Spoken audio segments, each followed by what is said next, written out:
বাসে কুমিল্লা যাওয়ার পথে মহামায়া বাজারটাকে দেখছিলাম।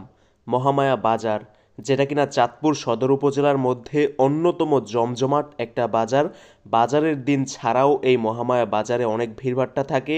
একটা বাসকে আমরা ক্রস করছিলাম, অন্য একটা বাসে বসে।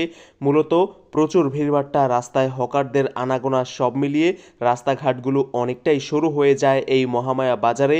বা বলতে পারেন চাঁদপুর থেকে কুমিল্লা যাওয়ার পথে প্রায় প্রতিটা বাজারে একই রকম অবস্থা বিদ্যমান। আর এই মহামায়া বাজারেও আমরা এরকম একটা অবস্থায় দেখেছি। আর এছাড়া মহামায়া বাজারটা খুব সুন্দর, ছিমছাম এবং একই সাথে কর্মচাঞ্চলতায় মুখর একটা বাজারও বটে। আইডি পরিবহনের একটা বাসে করে কুমিল্লা যাওয়ার পথে মহামায়া বাজারের এই ভিডিওটা করছিলাম। মহামায়া বাজারের অবস্থান চাঁদপুর জেলার সদর উপজেলার ৪ নং শাহ মাহমুদপুর ইউনিয়নে। সুন্দর এই বাজারটা আপনার কাছে কেমন লেগেছে কমেন্ট করে আপনার ওপিনিয়ন জানাতে পারেন। ভিডিওটা শেষ পর্যন্ত দেখার জন্য আপনাকে ধন্যবাদ।